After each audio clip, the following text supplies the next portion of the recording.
ما تيجوا نعمل مع بعض طبق من الأطباق اللي ليها شعبية كبيرة قوي وهي الممبار. في ناس كتيرة بتستصعب إنها تعمله في البيت بالرغم سهولته كمان. لما بنعمله في البيت بنبقى متأكدين من نظافته. لما بناكله بره في أي مطعم بيبقى من الأطباق الجانبية في المنيو، لكن لما بنعمله في البيت بيبقى طبق رئيسي وبنعمل بقى جنبه حاجات تانية. فتعالوا اقول لكم انا عملته ازاي بطريقتي بالتفصيل. ازاي عملت الخلطة والحشو وازاي هنسلقه ونحمره. هيطلع معاكم خطير، هتعملوه دايما بالطريقة دي. بس يا ريت الاول نصلي على النبي عليه افضل الصلاة والسلام، وكمان ما تنسوش تعملوا لايك. واللي اول مرة بيشوفني، انا رغدان. اول حاجة احنا هنبتدي بالخلطة. حطيت في حلة في طاسة اي حاجة معلقتين سمنة كبار. وهحط بقى على كيلو الا ربع ممبار انا قطعت 3 بصلات كبار. هحط الاول بصلتين واحط عليهم ملح ومكعب ونص من مرقة الخضار، مكعب اللي هو مرقة خضار. وحطيت فلفل اسود معلقة وربع. حطيت معلقة ونص برضو كمون. حطيت كزبرة معلقة ومعلقة صغيرة، كل دي معلقة صغيرة، ومعلقة صغيرة من السبع بهارات السورية، معلقة ونص من البهارات المشكلة.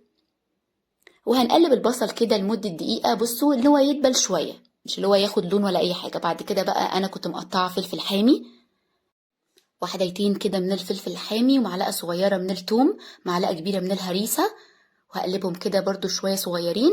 وبعدين بقى انا كنت ضربة في الخلاط كيلو الا ربع من الطماطم، ومش مصفيهم ولا حاجة، ضربهم كويس قوي وخلاص. معلقة ونص من صلصة طماطم، ومعلقة صغيرة من السكر عشان الاسيديتي بتاعة الطماطم.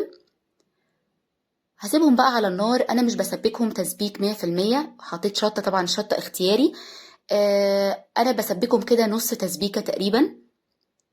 بصوا كده كان خلاص، يعني كده انا خلاص طفيت عليها وهي بالنسبة لي كده كانت جاهزة. في اي بقى طبق واسع حطيت نص كيلو من الرز، يعني على كيلو ربع ممبار نص كيلو من الرز او ازيد سنة تقريبا يعني. البصلايه اللي قلت لكم عليها بقى حطيت عليها ملح وفلفل اسود وبهارات وقلبتها كويس، وهحطها على الرز. وهحط برضو الصلصه.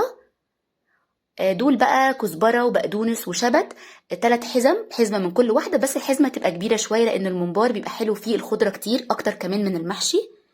الخضره ما بتبقى كتير بيبقى احلى.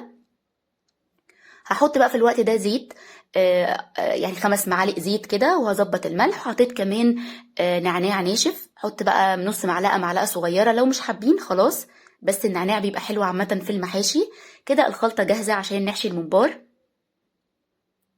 انا بحشيه مش بقمع ولا اي حاجة.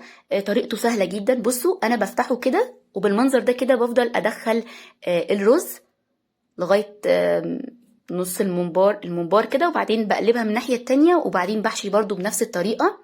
الحشو ما يبقاش كتير. الممبار اللي انا حشيته المرة دي ما كانش تخين قوي. في ممبار بيبقى اتخن شوية. في ناس بتحب برضو تزود الرز عن كده شوية، بس المهم ان احنا ما نزودش الرز جامد عشان ما يفرقعش وهو بيتسلق. زي ما قلت لكم هنحشي من الناحيه دي وهقلبه من الناحيه التانية وهنحشي. في ناس بيحشوه بقمع، بس لازم القمع طبعا يبقى واسع عشان ما يضايقكمش، والرز ساعات ما بينزلش من القمع لما القمع بيبقى رفيع. طريقته بسيطه جدا، الحشو ما بياخدش وقت على فكره خالص. انا كده خلاص كنت خلصت الكميه. في حله بقى على النار هحط ميه، ولما الميه تبتدي كده تسخن هبتدي بقى احط طماطمايه، واحط ورق لوري، واحط حبهان، ملح وفلفل اسود وشويه بهارات. ولما الميه تغلي بقى هحط بقى الممبار فيها. الممبار لما يتحط في الميه وهي بتغلي على طول هيقفل الجوانب يعني الناحيتين بتوعه هيقفلوا. بصوا هو كده كان قفل، انا لسه كنت حطاه قفل على طول من الناحيتين عشان ما ينزلش اي رز. ولما يبتدي بقى يغلي كده هشيل الريم كده اللي فوق الوش، هوطي النار وهغطي الحلة، بس مش تغطية كاملة، يعني الحلة تبقى متواربة كده. نص ساعة، ازيد من نص ساعة شوية هيبقى استوى. طبعا تقدروا تطلعوه وتشوفوه كده خلاص هو كان استوى. هطلعه انه بس ينزل بس شويه الميه بتاعته يتصفى شويه.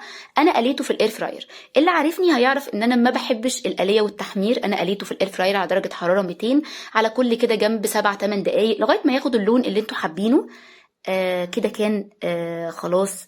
كمان حمرته في الاير فراير. بجد خطير. الحشوة من جوه مظبوطة، لونها يجنن. المقادير كمان اللي قلتلكوا عليها، طماطم بصل كده مظبوطة جدا. رز مستوي. الممبار من بره خطير، طري ومش ناشف. في ناس طبعا تحب تحمره، طبعا براحتكم، عادي حمروه في زيت، زي ما تحبوا. انا دهنته بزيت على سمنه وحطيته في الاير فراير. بصوا من جوه اللون الرز يجنن ازاي، خطير. جربوه بطريقتي هيعجبكم ان شاء الله، وبالهنا والشفا مقدما على اللي هيجربوا. وبكده يكون الفيديو خلص، يا رب يكون عجبكم. ولو عجبكم ما تنسوش تعملوا لايكات كتير وشير للفيديو. بحبكم قوي وهتوحشوني قوي، وكل سنة وانتم طيبين. باي باي.